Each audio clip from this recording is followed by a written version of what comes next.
Are we ready?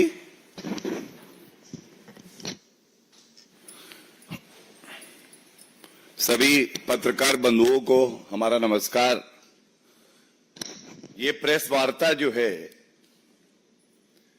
पश्चिम बंगाल में जंगल राज का एक उदाहरण और सामने आया है और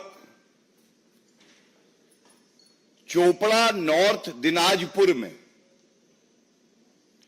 एक महिला के साथ दुर्व्यवहार हुआ है। कोड़े से पिटाई की गई है उस महिला की और एक और व्यक्ति जो कि वीडियो में दिखाई दे रहा है। ये तस्वीर जो है हर चैनल पर, सोशल मीडिया पर, हर जगह दिखाई दे रही है और बड़ा सवाल जो आज बनता है, हमारी पार्टी के राष्ट्रीय अध्यक्ष जेपी नड्डा जी ने अभी ये मुद्दा बड़ी मजबूती से उठाया है और एक्स पे अपने विचार व्यक्त किए हैं। मैं उसी को आगे बढ़ाना चाहूंगा। नॉर्थ दिनाजपुर में एक टीएमसी के लीडर हैं ताजेमुल अक्का जेसीबी। ये भारत के संविधान में आस्था नहीं रखते हैं। ममता बनर्जी के इशारे पर ये कहते हैं त्वरित न्याय करेंगे तालिबानी स्टाइल। ममता बनर्जी की आस्था अब संविधान में नहीं है। उन्होंने अपनी पार्टी के गुंडों को खुली छूट दी है कि शरिया कानून लागू करो, तालिबान का राज है, खाता ना बही, जो ममता के गुंडे कहे वही सही। सार्वजनिक स्थल पे वो एक महिला को कोड़े मार रहा है और ऐसा तभी हो सकता है जब आप टीएमसी के लीडर हो, क्योंकि आपको पता है मौन स्वीकृति है तो वो ममता बनर्जी की है। जनता बंगाल की त्रस्त है ममता बनर्जी से और ये कहना गलत नहीं होगा। जंगल राज कैसा होता है? बिल्कुल ममता राज जैसा होता है। ये हर नागरिक के लिए पीड़ाजनक है, चिंताजनक है कि एक महिला मुख्यमंत्री जिनके पास गृह मंत्रालय भी है, वे अपनी पार्टी के गुंडों को खुली छूट देती हैं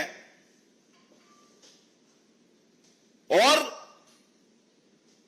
जनता की सुरक्षा की उनको चिंता नहीं है। टीएमसी के गुंडे लीडर जो हैं उनकी सुरक्षा की चिंता है। इंसाफ दिलाना है जनता को, बचाव कर रही है टीएमसी के गुंडों का। और जैसा मैंने आपको बताया ये ताजुमुल अक्का जेसीबी, तो ये जेसीबी जो महिलाओं को प्रताड़ित करती है, कानून व्यवस्था को ध्वस्त करती है, ये जेसीबी पार्क कहां होती है? ये जेसीबी बुलडोजर संविधान को तार तार करने निकला है और ये पार्क होता है जाके ममता बनर्जी के घर पर, क्योंकि इनके ही विधायक हैं। टीएमसी के विधायक जिनका नाम है हमीदुल रहमान, जब इनके पास एक पत्रकार गया और उन्होंने सवाल पूछा तो इन्होंने खुले तौर पे कह दिया मुस्लिम देश के कुछ नियम ऐसे ही हैं, ऐसे ही इंसाफ होता है। सार्वजनिक स्थल पे एक महिला को पकड़ो और कोड़े मारो, बेत मारो। आज सवाल यह पूछा जाना चाहिए, ममता बनर्जी जी, ये जेसीबी, ताजिमुल अक्का जेसीबी, ये आपके यहां पार्क्ड है। दूसरा सवाल यह है, ये आपके विधायक जो हैं हमीदुल रहमान, ये आप ही की सोच क्या आगे बढ़ा रहे हैं कि किसी भी महिला को पकड़कर सार्वजनिक स्थल पर कोड़े मारो, क्योंकि ऐसा मुस्लिम देशों के नियम के अनुसार हो रहा है। तीसरा, ममता बनर्जी, आप स्वयं एक महिला हैं, आपके पास गृह मंत्रालय है, और हम सब ने देखा संदेश खाली में भी आपने चुप्पी नहीं तोड़ी। संदेश खाली ने शाहजहां दिया और नॉर्थ दिनाजपुर ने औरंगजेब ताजिमुल दिया। मैं पूछना चाहूंगा, आज जो विपक्षी दल, जो घमंडिया संविधान की प्रतिलिपि हाथ में लेके खड़े रहते हैं, क्या ये जो तालिबानी न्याय हो रहा है पश्चिम बंगाल में, वो इससे सहमत है? ममता बनर्जी, ये मुद्दा है महिलाओं की अस्मिता और अधिकार का, ये मुद्दा है ह्यूमन राइट्स का, मानव अधिकारों का। ये मुद्दा है कि आप तुष्टीकरण की राजनीति में इतना लिप्त हो गई हैं कि आपको संविधान और मानव अधिकारों की चिंता ही नहीं रही है। और यह मुद्दा है कि कानून व्यवस्था पश्चिम बंगाल में ध्वस्त है, ममता बनर्जी मस्त है। यह मुद्दा है आज घमंडिया के एक एक नेता, खड़गे जी चुप, सोनिया गांधी जी महिला है शांत, राहुल गांधी के लब सिल गए, मैं कुछ नहीं बोलूंगा, अखिलेश यादव मुंह में दही जमी हुई है, एक उनका वक्तव्य नहीं आया है। अरविंद केजरीवाल सुई पटक सन्नाटा, हमने देखा स्वाति मालीवाल जी के साथ भी क्या किया। अब बताइए, जो घमंडिया संविधान पकड़ता है हाथ में, जो संविधान की मूल भावना है, उसको तार तार किया जा रहा है पश्चिम बंगाल में, महिला की अस्मिता के साथ खेला जा रहा है, और केवल भारतीय जनता पार्टी मजबूती से इस मुद्दे को उठा रही है और उस महिला और उस युवक के साथ खड़ी है। क्या आज ये सवाल नहीं पूछे जाएंगे? और चिंता की बात यह है कि चाहे वो ताजिमुल हो और चाहे वो हमीदुल रहमान हो, टीएमसी के एमएलए, वो ये नहीं कहते हैं कि ये निंदनीय है, वो इसको सही ठहराते हैं, वो इसको मुस्लिम देशों में जैसे न्याय होता है उससे तुलना करके कहते हैं कि पश्चिम बंगाल अब तालिबान राज हो गया है, अब ये कानून से नहीं चलेगा। किसी भी महिला, किसी भी युवक को पकड़ो, खुद ही तय कर दो कि उसने गलत किया है और सजा दे दो। ममता बनर्जी, संदेश खाली हो, चाहे चुनाव से पहले और परिणाम आने के बाद हिंसा की वारदातें हो, बलात्कार हो, हत्या हो, और अब उत्तरी दिनाजपुर में ये जो निंदनीय कृत्य हुआ है, इसकी जिम्मेदारी आपकी है। और ये मांग हम उठाते हैं कि ममता बनर्जी, क्योंकि गृह मंत्रालय भी आप ही के पास है और कानून व्यवस्था ध्वस्त हो गई है, आपको इस्तीफा दे देना चाहिए। पश्चिम बंगाल अब आपसे संभल नहीं रहा है। वहां की जनता ये सवाल पूछ रही है जो हम इस मंच से उठा रहे हैं। I will just also summarize in English in short so that it reaches every citizen of West Bengal particularly and every citizen of India. In Chopra, North Dinajpur,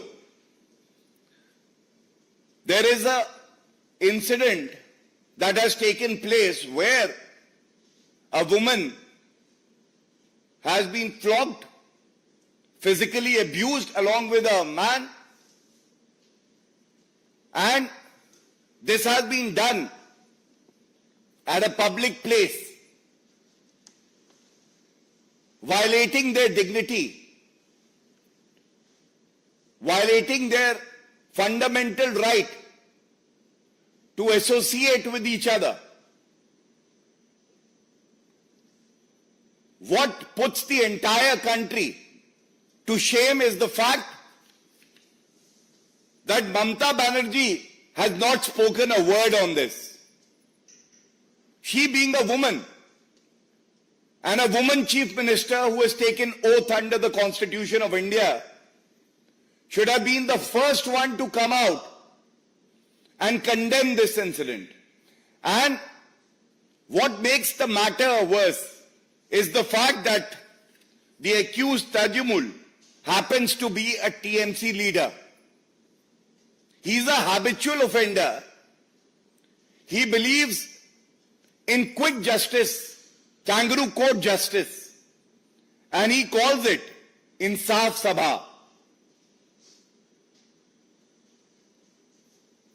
Mamata Banerjee also holds the portfolio of Home Ministry. Therefore, she is the one who is guilty because law and order has completely collapsed in the state of West Bengal. She should resign forthwith as she is not being able to ensure that law and order prevails in the state of West Bengal. Rather, it is worrisome, it is sad that an MLA of the TMC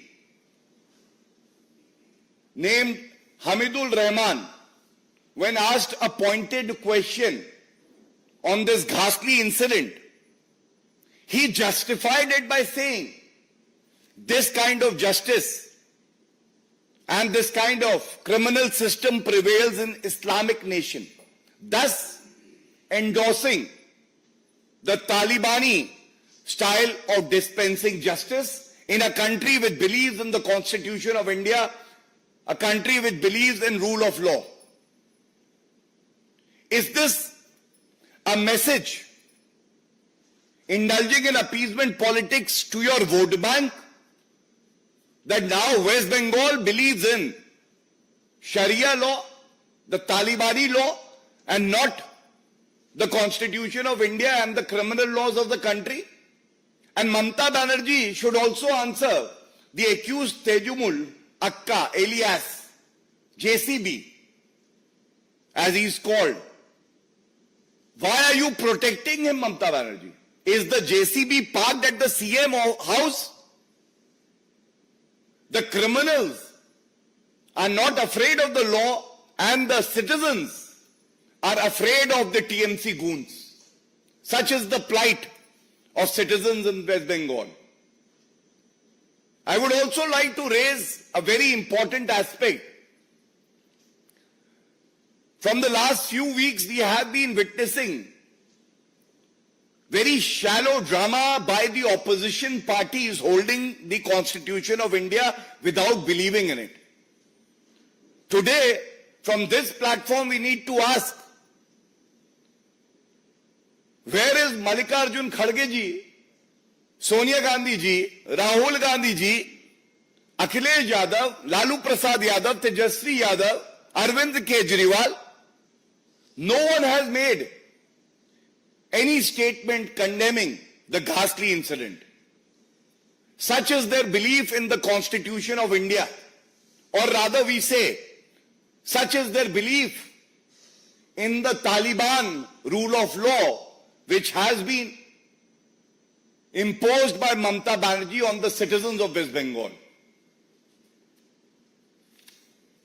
Our National President JP Nadda ji has raised this issue through an ex-post.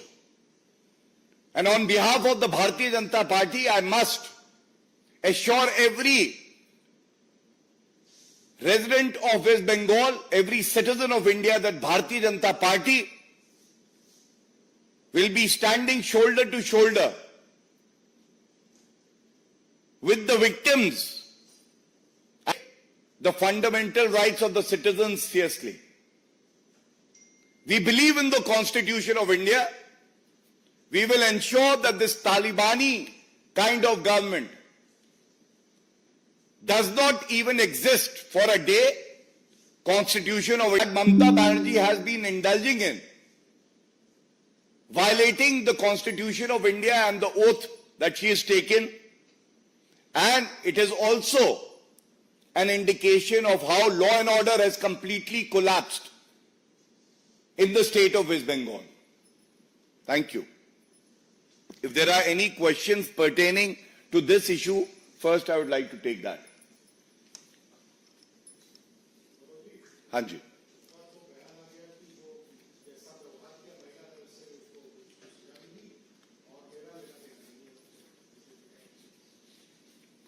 देखिए, इसीलिए मैंने कहा बयान आना चाहिए था कि ऐसा कृत्य निंदनीय है और पश्चिम बंगाल हो या कोई भी प्रदेश हो, संविधान से चलेगा।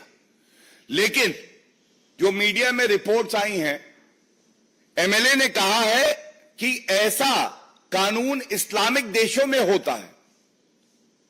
तो आप इस निंदनीय कृत्य को सही ठहरा रहे हैं। और ऐसा क्यों हो रहा है मैं आपको बता दूं। नॉर्थ दिनाजपुर में 64% मुस्लिम हैं और 34% हिंदू आबादी है। तो ये मैसेजिंग दी जा रही है कि जहां मुसलमान बहुसंख्यक है, वहां ममता बनर्जी तालिबानी राज मानेगी और शरिया कानून लागू होगा। ममता बनर्जी को हो सकता है, लगता है कि इससे उनके कुछ वोट बढ़ जाएं, लेकिन पूरा देश आज ठगा महसूस कर रहा है कि जो मुख्यमंत्री संविधान की शपथ लेती है, वो आज संविधान को तार तार कर रही है। और हम इस मुद्दे को पूरी मजबूती से उठाते रहेंगे और इसीलिए ममता बनर्जी को कोई हक नहीं है कि वो एक क्षण भी मुख्यमंत्री पद पे बनी रहे। जिस तरह से पश्चिम बंगाल की बात करें, 3 मंत्री जो है वो गिरफ्तार है, वहां पर टीएमसी के जो लोग हैं वो संसद भवन में प्रदर्शन कर रहे हैं, दिखाई की बात कर रहे हैं। देखिए, ऐसा है, मुझे तो शर्म आ रही है जिस प्रदेश में महिला के साथ इस तरह का दुर्व्यवहार होता है, वहां के सांसद उस मुद्दे पे चुप्पी साधे रहते हैं और अपने भ्रष्टाचारी मंत्री और पूर्व मंत्री, जिनको न्यायालय बेल नहीं दे रहा है, 18 महीने हो गए हैं, पार्था चैटर्जी की अगर बात करें, उनके हक की लड़ाई लड़ रहे हैं और जनता में संदेश दे रहे हैं कि हमारे नेता भ्रष्टाचार करेंगे। तो हम लोग जनता के साथ नहीं खड़े होंगे, हम भ्रष्टाचारी मंत्रियों के साथ खड़े होंगे। इसीलिए ममता बनर्जी आज जंगल राज का पर्याय है, सांप्रदायिक राजनीति का पर्याय है और भ्रष्टाचार का पर्याय है। नहीं, उनको ये one by one.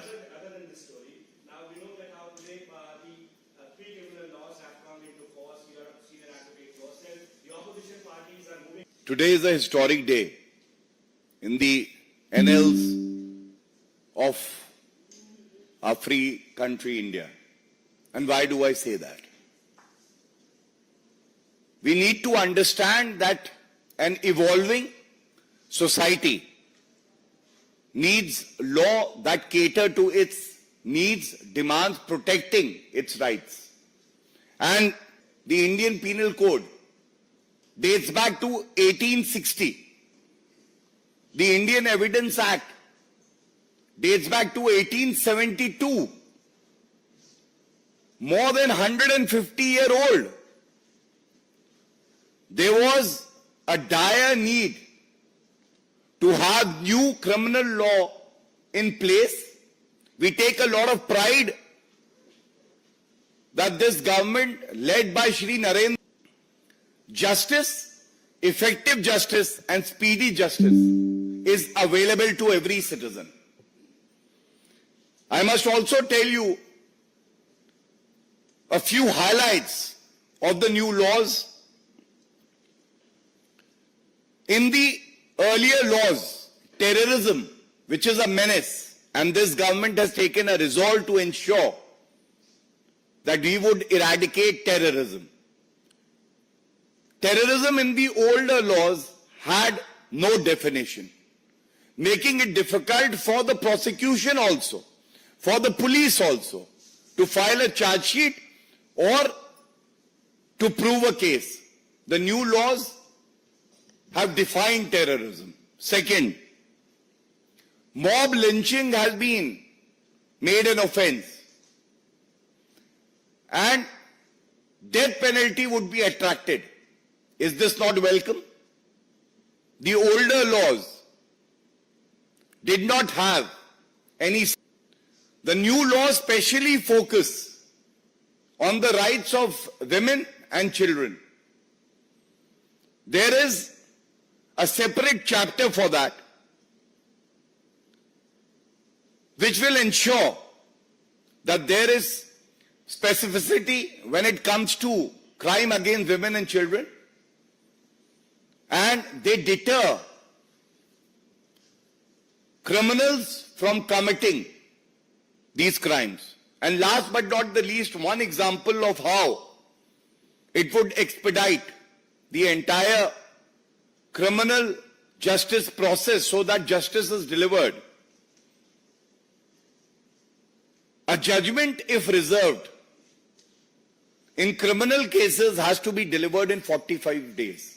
We have seen how sometimes judgments were reserved, but they were not delivered. And a judge would retire, a new bench would be constituted, hearing would happen again, delaying the process of delivering justice. This has also been taken care of. And I must also, on a larger frame, say one more thing.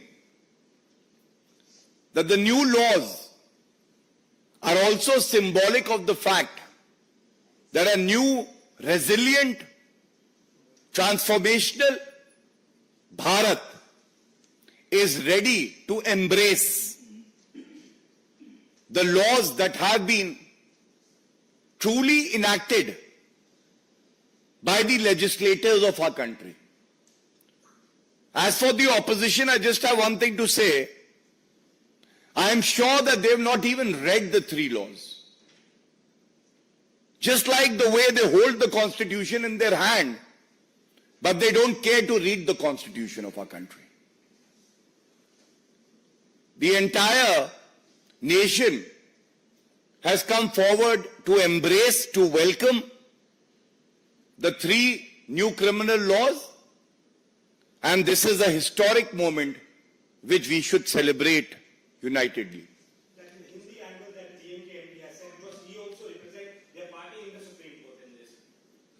देखिए, मैं इतना जरूर कहूंगा कि जिनको विरोध करना है वो हर बात का विरोध करते हैं, और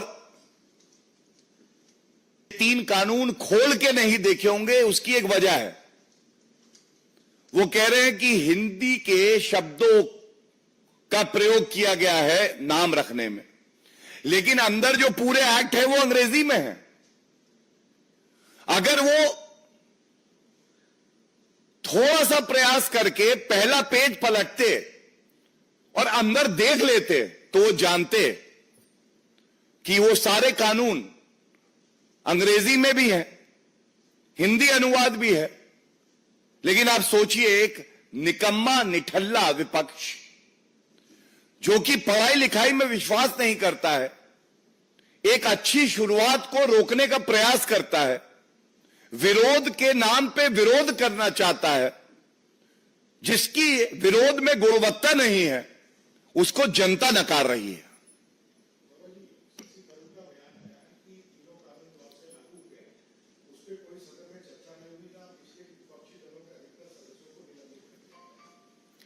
देखिए, मैं इतना ही कहूंगा और सह सम्मान कहूंगा, जब विपक्ष के सांसदों को चाहिए था, खासकर कांग्रेस पार्टी के सांसद, आपके, टीएमसी के जो निलंबित हुए थे, कि वो चर्चा करें और तैयारी से संसद आए, तो वो टेबल पे खड़े थे, वो नारे लगा रहे थे। और अब जब भारत आगे बढ़ गया, नए कानून आ गए हैं, तो वो कह रहे हैं चर्चा नहीं हुई।